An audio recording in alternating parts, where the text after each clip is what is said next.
అరే నీ Aadhaar card pan card ఇవ్వు. సరే ఇదిగో. ఇదేంట్రా నీ పేరు ఆధార్ కార్డులో ఒక స్పెల్లింగ్ ఉంది, పాన్ కార్డులో ఒక స్పెల్లింగ్ ఉంది. అవును, ఆధార్ కార్డులో స్పెల్లింగ్ కరెక్టే, కానీ పాన్ కార్డులోనే స్పెల్లింగ్ తప్పు. ఎప్పటి నుంచో అనుకుంటూ ఉన్నా వెళ్ళి మార్చుకుందామని, టైం లేక వెళ్ళట్లే. రీసెంట్గానే ఇలా స్పెల్లింగ్ తప్పు ఉన్నాయని చెప్పి లోన్ కూడా రిజెక్ట్ అయింది.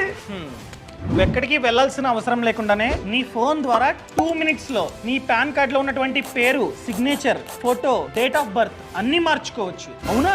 ఎలా? సింపుల్. NSDL వెబ్సైట్ ని ఓపెన్ చేయి. దీన్ని ఓపెన్ చేసిన తర్వాత అప్లికేషన్ టైప్ దగ్గర changes and corrections in existing pan data మీద క్లిక్ చేయి. కింద డీటెయిల్స్ అన్ని ఎంటర్ చేయి. లాస్ట్ లో పాన్ కార్డ్ నంబర్ ని ఎంటర్ చేసి సబ్మిట్. ఇక్కడ నేమ్ ని నువ్వైతే చేంజ్ చేసుకోవచ్చు. ఉందా బాక్స్, అక్కడ చేంజ్ చేసుకో. లాస్ట్ లో పేమెంట్ ఎంత, GST తో కలిపి 106. ఎప్పుడైతే 106 కడతావో డన్. సో ఏదైతే పేరుని బాక్స్ లో ఎంటర్ చేసావో ఆ పేరుతో కొత్త పాన్ కార్డ్ మీ ఇంటికి పోస్ట్ లో